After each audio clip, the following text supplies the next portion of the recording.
I'm Averie. And I'm Mel. This is the Veda Lounge Podcast. All things Vedic, cosmic, and magic. For yoga teachers, entrepreneurs, creatives, and coming back to your own center. We explore themes on living like you practice to knowing your nature. Join the conversation for an embodied homecoming to illuminate your radiance. Through getting nerdy with Vedic sciences and self-discovery, cozy into your cosmic cadence. Hello, welcome back to the Veda Lounge Podcast, and we are so excited to introduce Aubrey Nicole. So Aubrey is an intuitive guide and a tarot reader, and I just want to share for y'all to know background on how I connected with Aubrey. And Aubrey and I met at a conference in Texas a couple years back, and she's actually part of what inspired me to create our Vedic astrology program and really step into Jyotish even more. So it feels really special to have Aubrey here with us.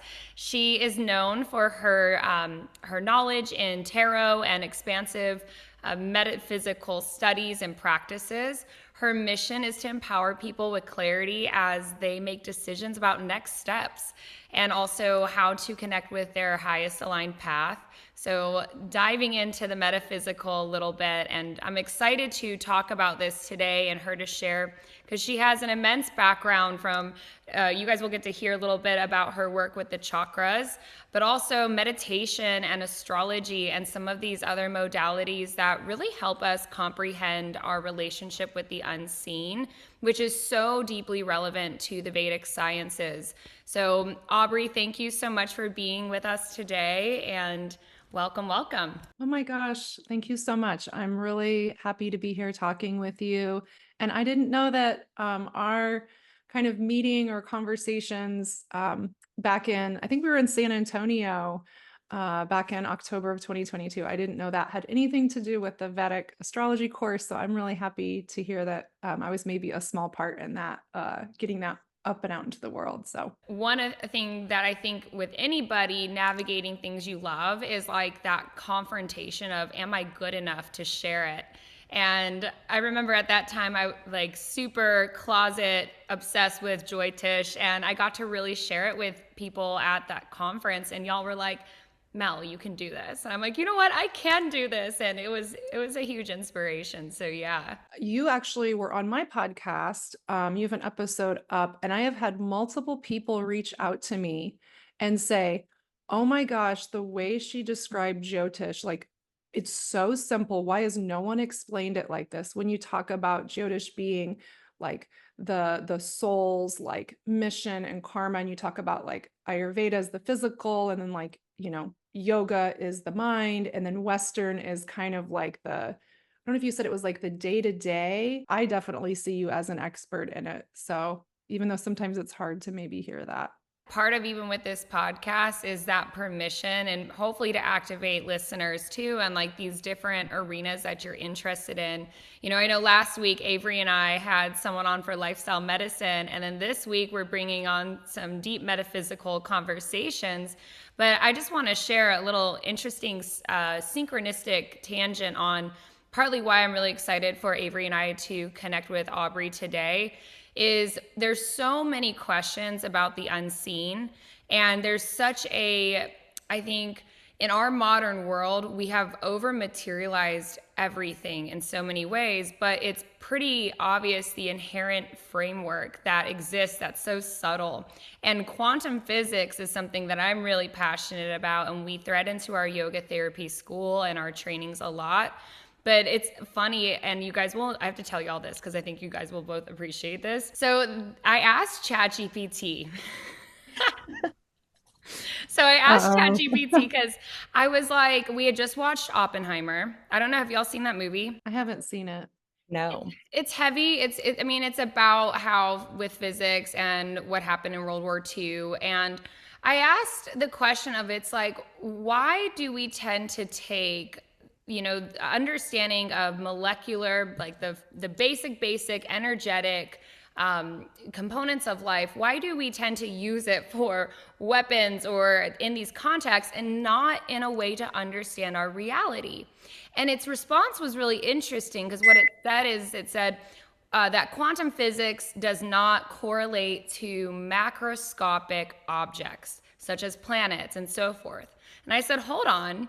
So I responded to ChatGPT and I'm like, but wait, don't subatomic particles make up everything that's big in our universe? And then it says, well, yeah, but we just don't experience it like it, and it has to do with superstition and some things of that nature.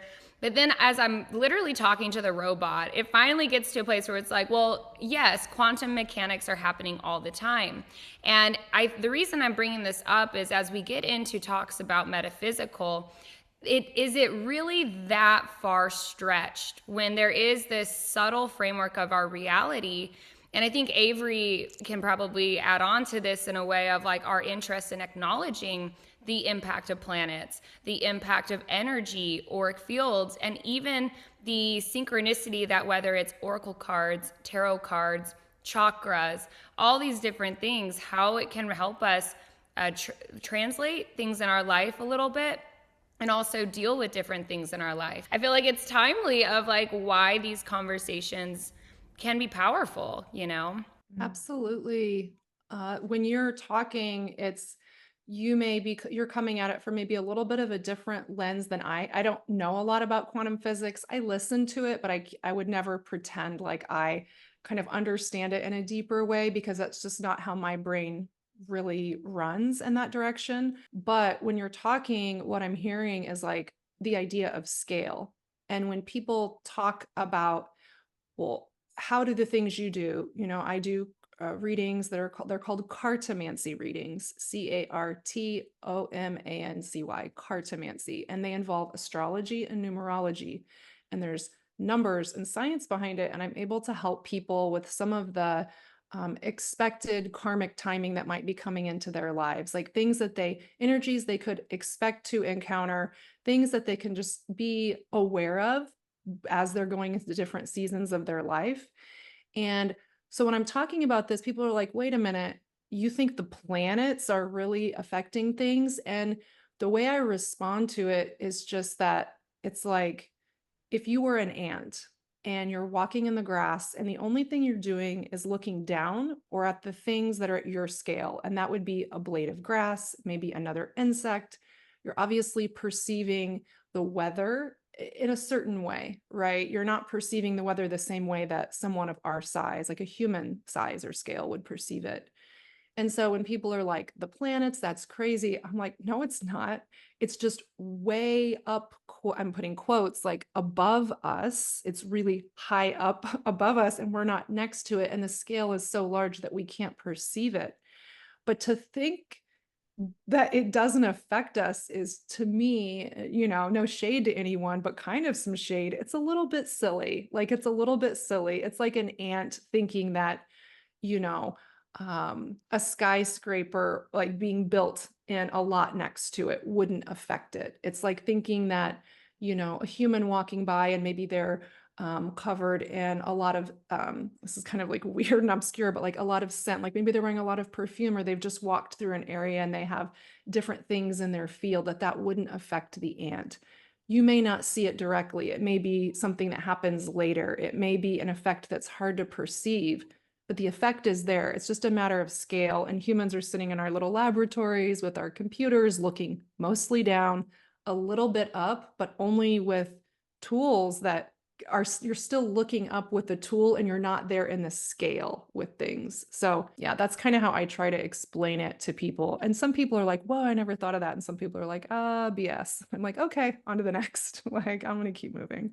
So I love that you just use this example.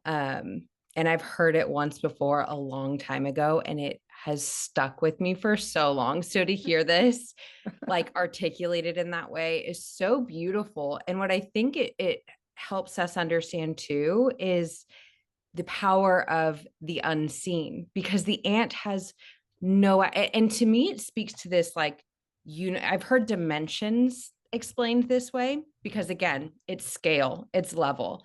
The ant, and I've heard people say too, think about that ant, like if somebody had just walked by and stepped on it, it would have no idea, right? And but like us on a universal scale, I always am like, we are the ant somewhere in this equation. And to remember that, because it kind of pulls us back in. So I love that you just used that example. It's the permission to flirt with the mystery, right? Because in that space, that's where we uncover miracles. That's where we uncover new knowledge. And I think all of us here are nerds in our own way.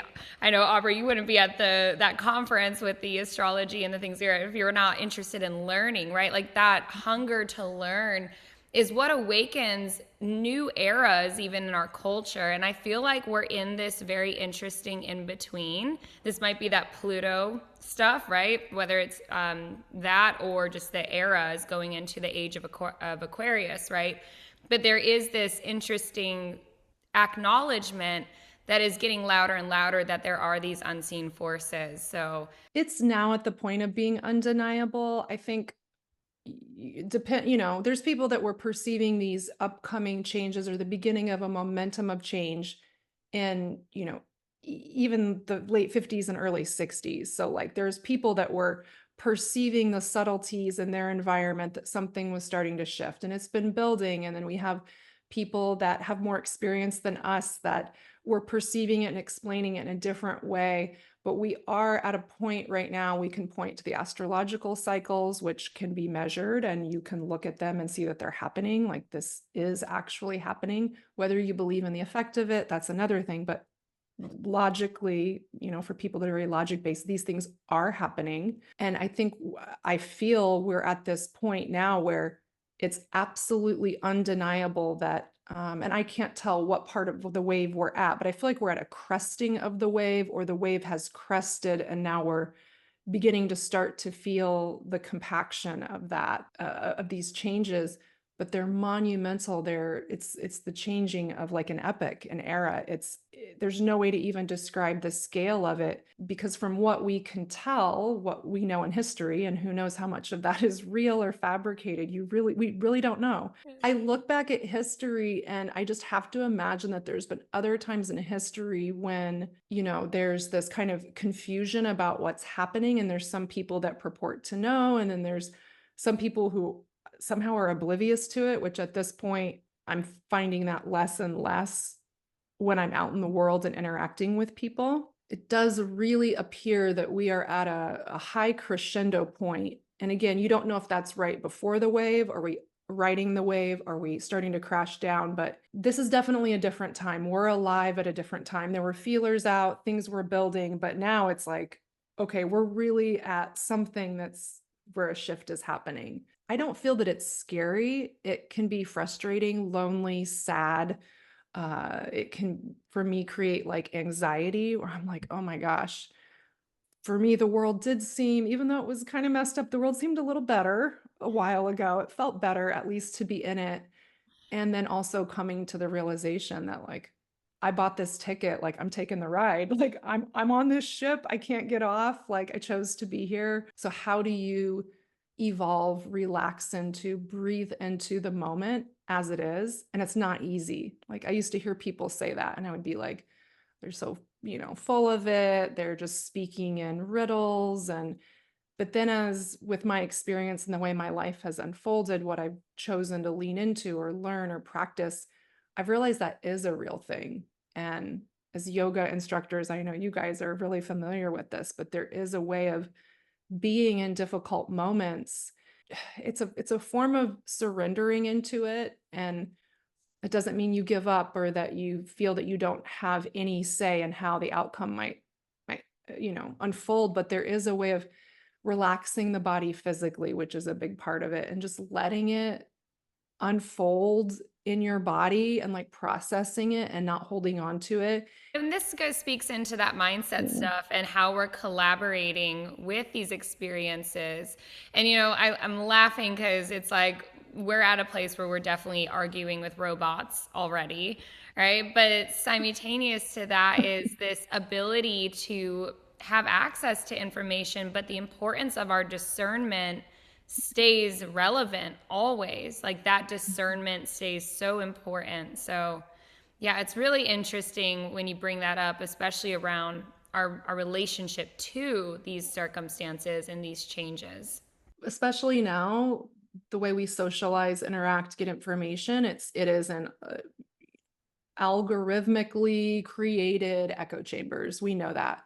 I worked in, and I still work in tech marketing. I still consult with businesses and people to do that, but I worked in that world like full time for 17 years.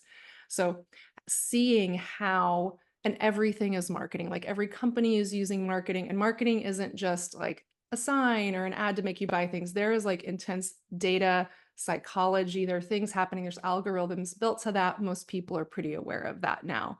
But being in that, like we're in these echo chambers, and even when you're aware of it, you sometimes forget that you're in it. And so in my life, I'm all the time hearing about all these changes and like this movement, or this kind of like this period change that we're moving through. I'm very aware of it, hyper aware of it every day. It's in my consciousness constantly.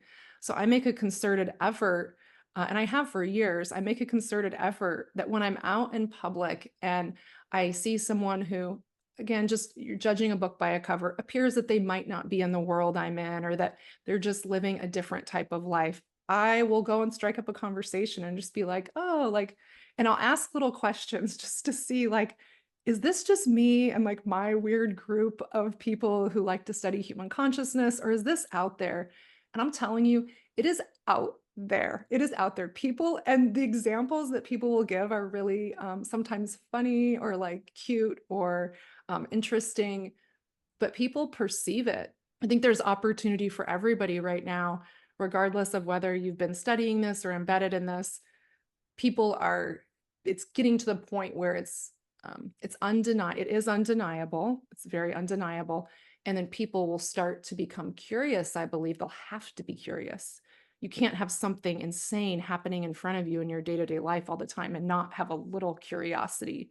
And then that opens the door, and that opens the door to more questions and more curiosity. And then hopefully everybody's getting on board with like things are evolving. We can only reach into what we are familiar with too, right? And so that's the thing, is like whether it starts, and I look at what we do, right, with mindfulness and yoga and meeting people in like stress reduction, because that's something that so universally we can all connect to. And then the question of, how do we befriend our nervous system and regulate ourselves and make different choices in the conditions that we're navigating? It's, I think that it is so universal, like whether it's in Aubrey, I know you know that I do work with the military or these different communities, but even though we say different things, we're all talking about the same thing. Mhm. I think that when it comes to consciousness and self-awareness and metaphysics, or whatever you want to call it, it's all, this is actually not to go quantum, but this is the observer effect, right? That based on the conditions we observe from is the reality that we can experience. And yoga so much teaches this in its own way as well. I mean, like, how did you find this particular modality? I think we talk a lot about on the podcast, and finding something that lights you up and leaning down that pathway. But was it kind of like a trial and error basis? Did you find that astrology needed to be woven into your readings? Kind of. So I have been kind of in this world for 20 years. So it's really hard for me to remember like exact moments when things happened. I had been, so Robert Lee Camp has these two books that are used to help calculate some of these time periods. And when I do some of the readings I do with clients, where we're looking at like what energy is like happening in your life right now that might be influencing how you're perceiving things, or like what areas would it maybe be more helpful for you to focus on at this time. That's based on a system of 52 cards, like the 52 card playing deck. That's the system is based on that. It's also the basis for the tarot deck, which is 78 cards.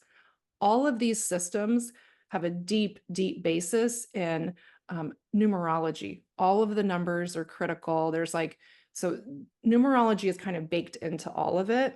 Once you start learning astrology, you also start learning some of the correlations between the numbers and some of these alchemical symbols that are baked into things like tarot. So for me, I'd always been aware of tarot and astrology since I was a little girl. I think a lot of people in the era I grew up were kind of fascinated with horoscopes. We'd see them in our favorite magazines, or like you'd see it in your grandparents' or parents' newspapers. You'd see those cute little like one paragraph, like if you're a Pisces, like you might, come into money this month. It was like very general, very kind of silly and cute. But I was fascinated with that. And when I was little, I remember my mom had gotten a couple tarot readings. I remember there was like times when she'd be like, "Oh, she went and did this." It wasn't a regular thing. Maybe it happened a handful of times or less, but I just remember it. It was in my mind. And in 2015, one of my close friends went over to her place and she had a tarot deck and she was using it. And she said, you should use this. Like, I've always had intuitive gifts. I've always had synchronicities, coincidences. That was always a part of my life. I've always kind of been able to know things, sort of in a way where I don't know how I knew it.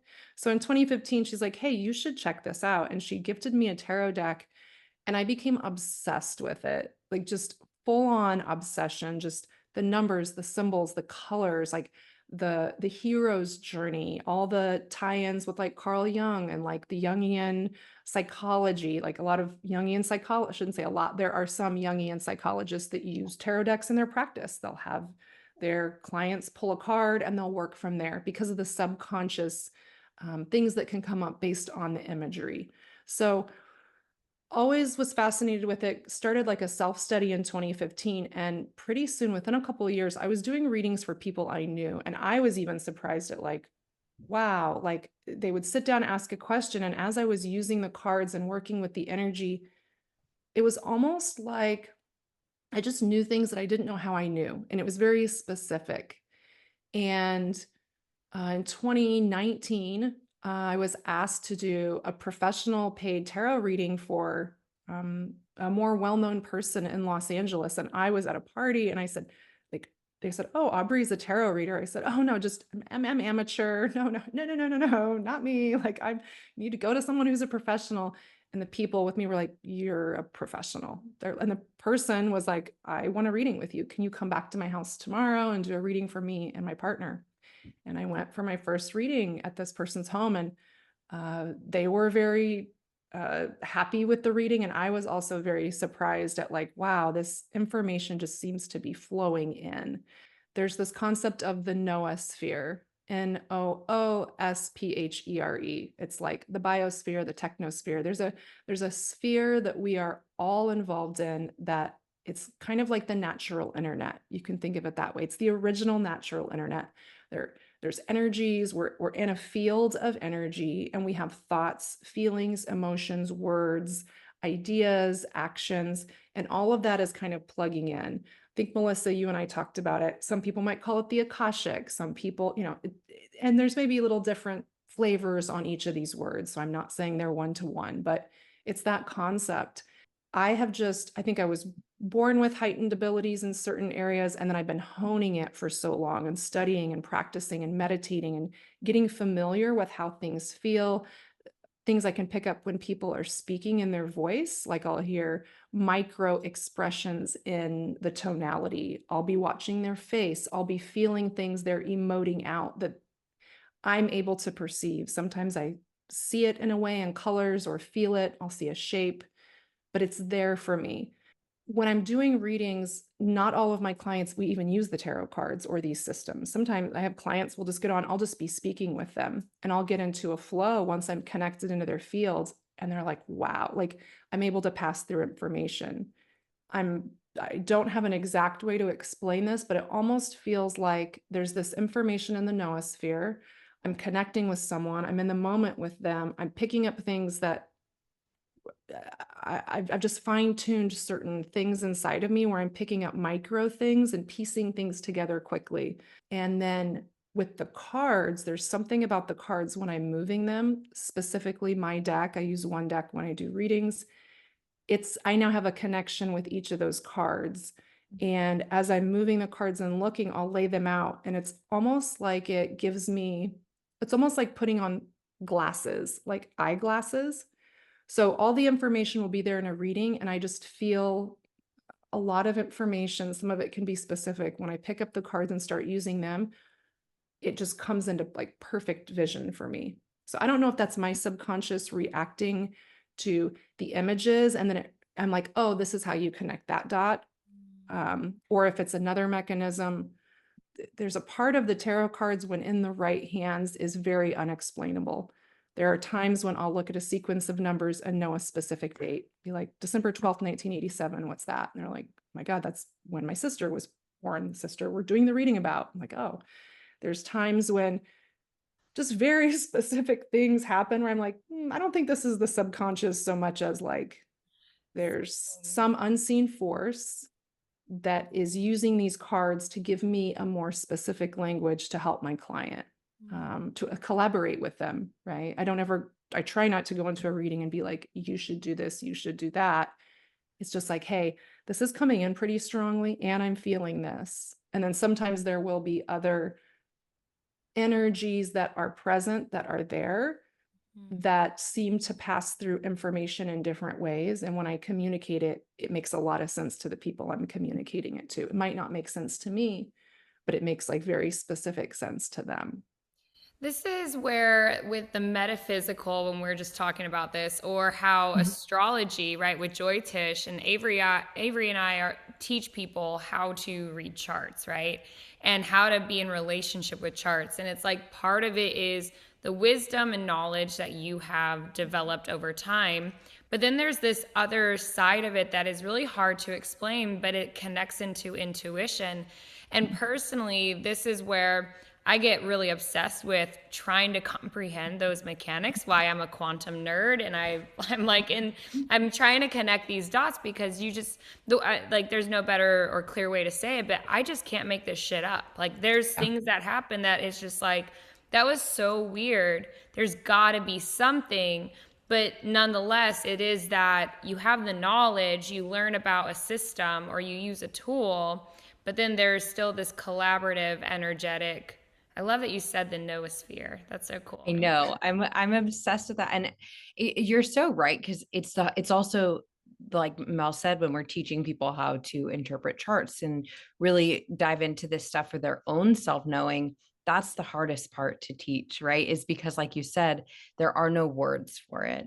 And in learning how to lean in and be open and trust, that's the biggest thing, right? And I'm sure you felt it over the years as you're honing in on your practice and your gifts, is trusting what's coming through. And that's, I think, the big thing that we all, right, when we're beginning anything, if you're beginning in astrology, teaching yoga, tarot, it's that key piece of just opening up and trusting that what is meant to come through will absolutely come through. So, yeah. And that ties, I guess I didn't totally answer your question earlier. I know that I'm good at what I do, but I still don't feel like an expert, which people around me are like, that's crazy. Like, you're an expert. I'm like, no, this just isn't your job. So you think I'm an expert, but there's like this thing in my head. But then I sit with clients and they're like, I'm helping them so much, and they're walking away with these insights and they're able to make better decisions in their lives.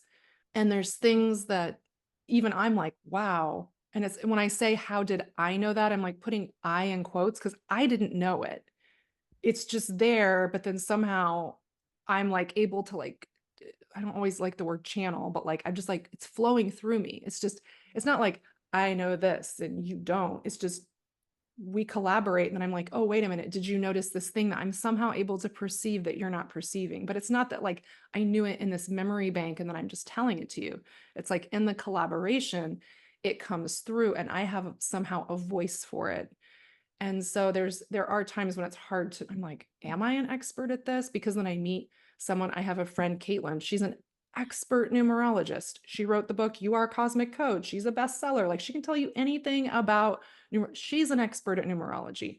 I use numerology. I know more about numerology than most people, but like to me, she's the expert. And I think we always have like, for most people on earth unless you are the expert, like the preeminent source on earth. Most people are like, I'm not the expert, this person is. And so for people that are listening, when you're maybe wanting to like step out, or you want to like offer things, whether it's paid or not paid, or just contribute to the conversation, you're right. There may be an event and you just want to contribute to the conversation or be part of it. I think we were just trained in this like old Capricorn way of like, if you're not educated with the degree and this, and you have this, this, and this on your resume or your social media bio, then you're not, you shouldn't speak, or you would be foolish, or somebody's going to call you out. And I think we're in this age now where it's more like a collaboration and a conversation. If you have something to offer, offer, and then you're going to learn something and somebody else can learn something. This is the thing, is that especially with the changes and these structures, there's a lot of things people are learning, but they never do anything with it. To become like, to develop your craft is the accountability to developing it through doing it. And I do think we're shifting into this place of like, the more we show up with, and this is the same for teaching yoga, because I see this all the time with teaching yoga.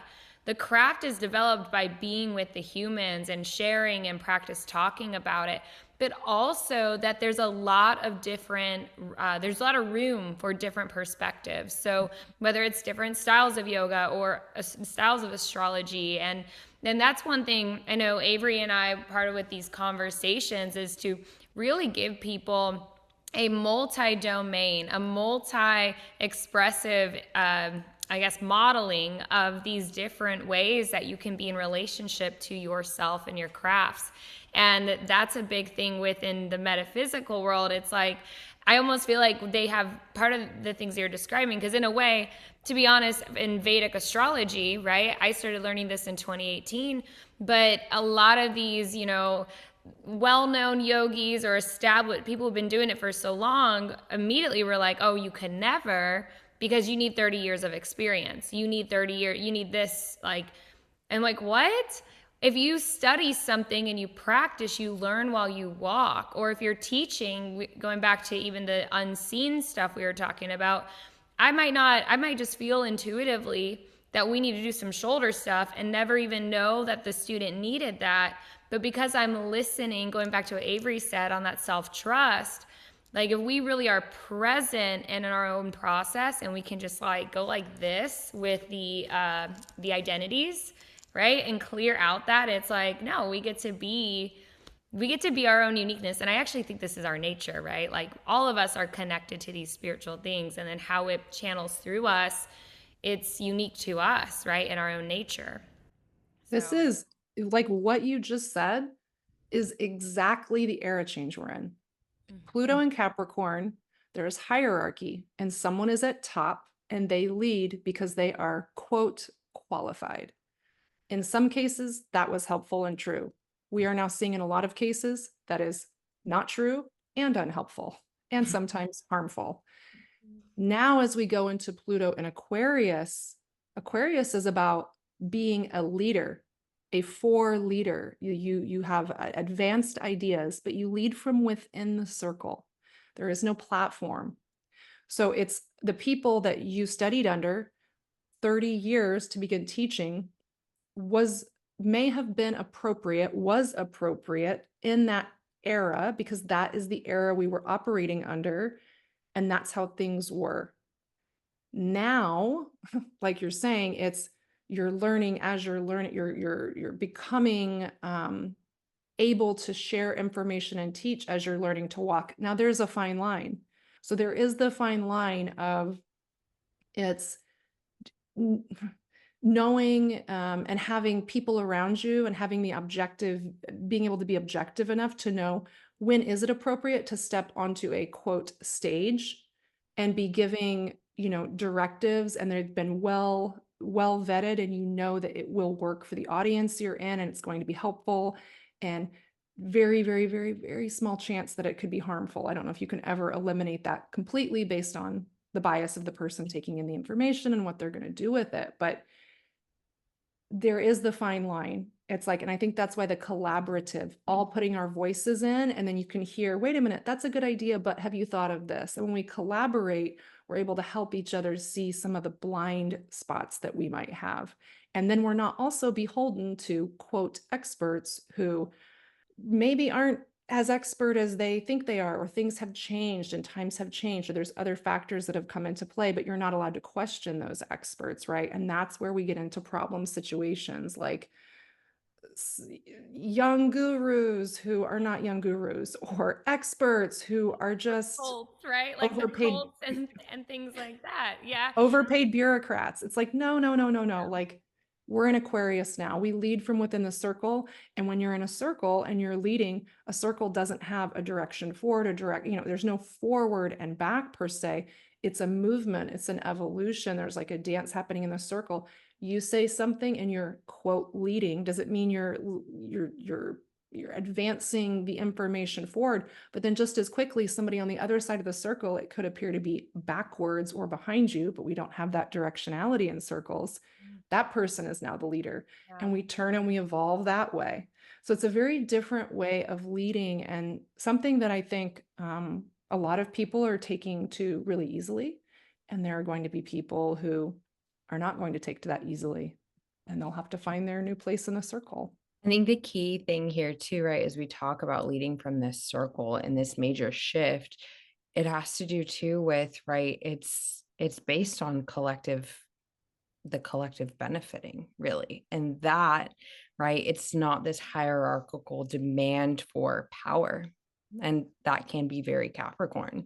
And so it's like when we come from a place of collaboration for the benefit of all, not just the benefit and growth of I, that is my hope, right? Where we see it starting to shift. It's happening. It's like, it's happening. For me, it doesn't feel the way I thought it would feel. That is for sure. I don't know what I thought, but the world feels, it's a lot right now. And so it's like, okay, I guess this makes sense. I guess it was a little naive for me to think it would feel smoother than this. Like, we're shifting scale, like the scale of what is shifting mentally, emotionally, spiritually, physically, entire system structures, global. This is a global thing. It's like, that's probably going to be uncomfortable, and there's probably going to be a lot of weirdness and things clashing, and as things fall down, you're like, oh wait, I needed that. Hold on, where are we going? What's happening? And it's like, we're in that right now. And so It's one breath at a time for sure. And I'm curious if you have thoughts or you want to share, especially from the standpoint of, like, I love that you were acknowledging, or we've been talking about self-trust and like learning to listen, but also for those who are new, because this is outside a little bit of the Vedic sciences. And maybe I'm wrong because I don't know enough about tarot, but these different tools, if you can kind of just share for our audience, and maybe demystify and kind of debunk, or if there's a perspective on people who are intrigued by, like, what is that? I've heard that. There's a lot of misperception, I think, about tarot. There are quite a few people I interact, and you hear it in kind of society, people that are scared of the tarot, or they think it's connected to a dark energy, or I've heard people who belong to certain religions saying that it's connected to, a dark energy, something that you wouldn't want to be associated with. And I'm sure that there are people that do tarot that are associated with that we're in a big world. I'm sure there's people that do that. I think some of the misperceptions, it's like these cards hold this special power. It's the people in the reading together, in the session together. It's my energy, your energy, and me doing the things that I've learned how to do to make sure that the field around us is very, very clear. And then it's us in a collaboration. The cards, again, are a tool. I'm not looking at them and going, this is a fact. I'm using them as a tool in a collaborative conversation. So yeah, with the tarot, it's just a deck of 78 cards. And like I said, there are symbols, colors. I use the traditional Rider-Waite-Smith deck, and it has alchemical symbols, and there are 4 suits, and they relate to the 4 elements of earth. And there are major arcana cards. There are 22 of those cards. Those relate to moments in our life or energies in our life that would be considered some of the crescendo moments, some of those like peak moments in the hero's journey. They're big energies that we deal with. And then the 58 other cards in the deck relate to more day-to-day energies that might happen, right? Maybe we have an anxiety about our job, or we've just met someone and we're embarking on a new romantic relationship. There might be the birth of a child, things like that. So the cards for me, when I was little, I was obsessed with Nancy Drew and detective stories. I wanted to be a spy. I was very into this, like connecting dots and finding patterns. And with the cards, once I'm moving in a reading with someone, I'm laying the cards out, a story begins to form. I'm seeing a story and I'm seeing different ways the story can play out. And based on what I'm picking up in the energies with the person I'm in session with, I'm able to help them start to put together points of data and pieces of the story that they're not yet able to see because of their perspective from within the story. I'm outside the story. And I'm able to see that, and the cards help me put that together. So yeah, for me, the tarot, it's it's just very interesting. It's such an old system. The history of it is very contested. There's a lot of people that want to, not people, but there's groups that claim, the tarot started here or here, but the more research you do, even among like the tarot expert, like historian experts, there's still not a unified idea of where it came from. And I think it's just because it is for me, I feel like it's an amalgamation of a lot of different societies coming together. And there is one human story that we live under. There's a resonance with the human story across all cultures. And the cards have very expertly contained that, right? It's a really beautiful system. So It reminds me of and again, if you kind of start very simple, Mhm. journaling, right, is a way of reflecting. And then we start to Yeah. get into whether it's oracle cards or just like affirmation cards, right? Mhm. And Mhm. what's so cool, what I observe that I think is fascinating about the tarot is what you were just talking about, how it holds like with the suits, right? It's like the elements. And within the major arcana, and I'm very like, I don't really know. That's probably why I was like, again, excited to have you here, because it's interesting. There's a lot misunderstood, I'm sure, but it's things that are so relatable. And you see the same thing with a Jyotish chart or a Western chart, is like these themes are so consistent across so many cultures. And because history, whether it's war or societies being conquered, like so much information in history really doesn't get entirely preserved. But it's so fascinating to see that a lot of cultures anchor into these consistent themes, Yep. even among all that time. Yeah, there's definitely the consistency for sure across all different systems. And you just get it's like you get these different perspectives from each. When I'm meeting someone new, whether it's a friend or someone I'm dating, people in my life, if I'm just curious to know more, it's like the first thing I'm usually looking at is their birth chart from the Western astrology perspective. I'm looking at different planetary placements, the houses, and starting to get kind of a snapshot. I do it pretty intuitively. I'm like, okay, there's something here. It's a bit like the tarot cards. I'm seeing different data points and I'm kind of laying a story over it. I'm like, okay, here, if I know they're human design, not a human design expert at all. I know enough to be dangerous. That's it. But I have a little bit more of an angle on it. That I'm like, okay, let me see what birth card they're under in the cartomancy system. What's their birth card and their planetary ruling card? What energies are they moving through right now? So I'm kind of layering that. And I'm looking at like, what's their numerology? Like, what number were they born under? What year are they in? Like, for example, this year we're in a universal year 8. A lot of emphasis, like universally, on structures in society, who holds power, money, resources. Huge year for that. But personally, I'm in a year 1. So I'm under that umbrella, that universal umbrella, but I'm also in a year 1. I have just completed a 9-year cycle. It's incredible to see the things that have come into my life this year that are either the exact experience event think from 9 years ago. It's like, did you learn that lesson? Are you ready to have a different 9-year cycle? Things you can't plan, things you just can't plan. And it's like, oh my gosh, or I'll go back, to the last time I had a year 2 or the last time I had a year 6. I'm like, oh my gosh, that's always when I get in a relationship. That's when I move. Then I look at the system of cartomancy and I'm like, oh my gosh, this also lines up with the karmic timing of my life based on when I was born, based on this ancient system that uses 52-day time periods and the 7 visible planets. I heard you guys talking about dashas on one of your earlier episodes, and I think you two were just the only ones on the episode. And talking about dashas and moving through the different periods, like a Mercury period is XYZ years.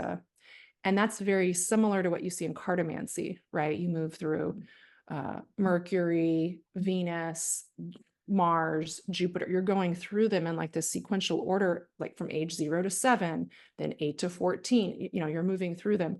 We also do that though every year of our lives. We're doing that. And there are a few birthdays that sit outside of this system. I happen to be one of those birthdays. There's 7 cards that sit in a separate group and appear to have different karmas and different life experiences than the other cards in the 52 deck system here. But most people from age 0 to 44, right, each year of your life, you're going to be handed, so to speak, a set of cards. You'll be given a set of cards to work with in that energy.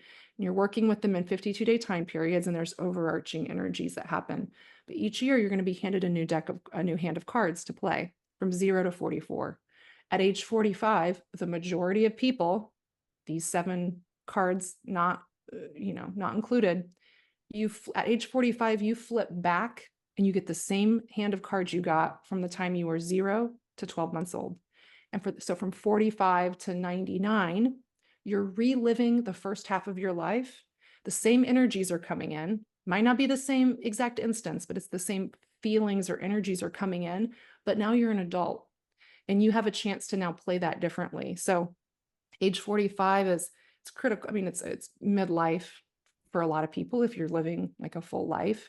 It's critical though. You're in age 45, it's like you're reliving that 0 to 12 months. So the things that were happening as you were being nurtured as an infant, those energies are going to come back up. What I think is so, so beautiful is so many of these different modalities, whether it's numerology, right? Astrology, Western astrology, Vedic astrology, tarot.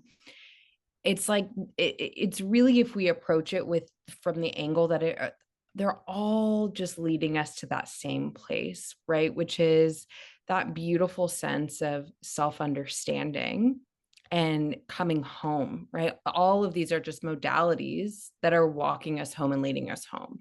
So as we learn about these things, and as you're finding something, if you're like, oh my gosh, that 45-year thing sounds so on point, or this right? Whatever you're being pinged to, follow it, right? Yeah. Because there is no right, there is no wrong. It's just whatever resonates. Well, and I want to point out too that a lot of these systems, they're in the category of self-study. And I think that when we get lost and this is where, 50 years ago, 80 years ago, when they were plugging stuff into metaphysics and then calling metaphysics anything to do with religions, I think that's actually where we hurt the process of self-study. And in yoga, we call it svadhyaya, but anytime we're learning things about ourselves or in a place to understand why we feel the way we feel. And it's interesting because you mentioned Carl Jung, right? Like with astrology, a lot of those philosophies he came from these, because astrology was a self-study framework, or, yoga philosophy is a self-study framework, and really allowing ourselves to have room in our life to be able to take inquiry and then what we take insight from. But not everything's going to resonate, and that's okay too. So it's really interesting. And not everything has the answer, right? Like you can't come to get a tarot reading and have all the answers. It's another lens to look through. It's helpful, right? And it's like, for me, it's just been, Avery, you said it. It's like well, I don't know if you said it, but this is kind of what I felt when you were saying it. Was like, the self-inquiry helps me. It's helpful for me in my life, and it seems to be helpful for the people I work with, that when you're going through things and it's confusing, or you're going through something and you're wondering like, wait, why is this happening? Or why does this seem to always happen?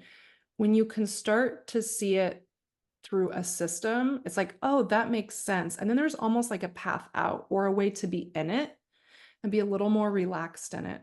Like there are certain karmas that appear to come with my life, and they also happen to match up with a lot of things that are in my birth chart, and they match up with a lot of things in other systems. And I'm like, okay, this is the system that I'm born in. I was born into a system. The parameters aren't rigid, but every angle I'm looking through, the lens only goes back and forth about 8 degrees. Like there's a little bit of play in here, but like this is the game I'm in. This is the video game I am playing.